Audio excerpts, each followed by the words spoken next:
السلام عليكم ورحمة الله وبركاته. أهلا بكم بقناة ماريا للطبخ. اليوم سنعمل معا شوكولاتة بغداد. المكونات هي شوكولاتة، خالب من الشوكولاتة، شوكولاتة الطبخ، وحلاوة من السماء أو المن والسلوى.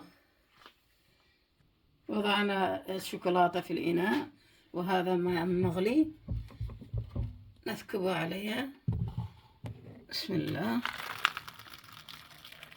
حتى تسيح عندنا.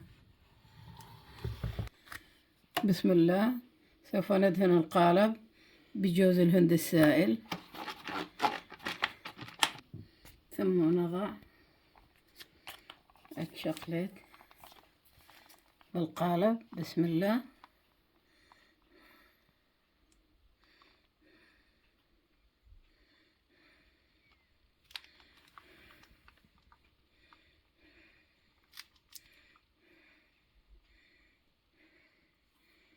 على القالب كله.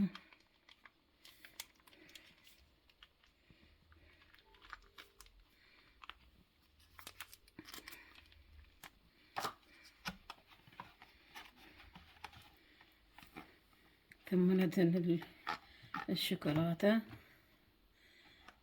نساويها على كل القالب.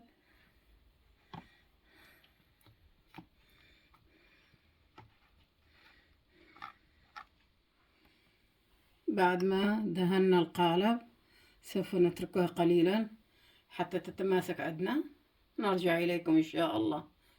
بعد ما تماسكت عندي الشوكولاتة سوف نضيف لها حلاوة من السماء أو المن والسلوى.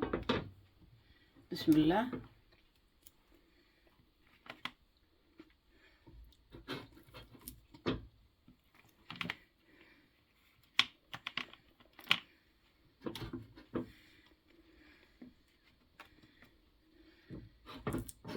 جربوها، بسيطة وسهلة جدا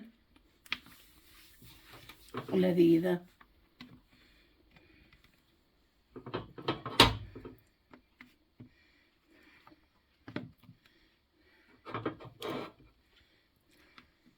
والآن نضيف قليل من الجوز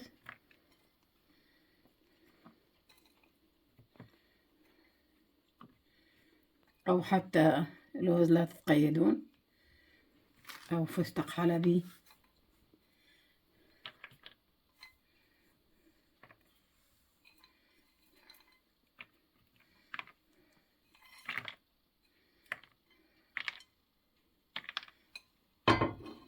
والآن سوف نضيف الطبقة الثانية من الشوكولاتة.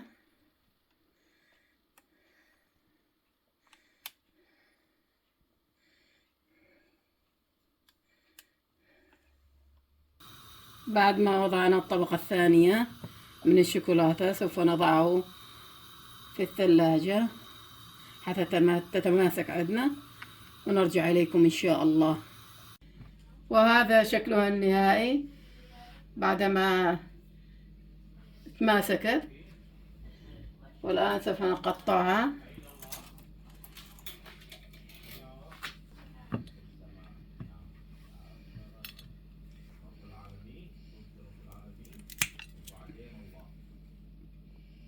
جربوها، لذيذة جدا. شوكولاتة بغداد. وإذا أعجبتكم اكتبوا لي بالكومنتات. السلام عليكم ورحمة الله وبركاته.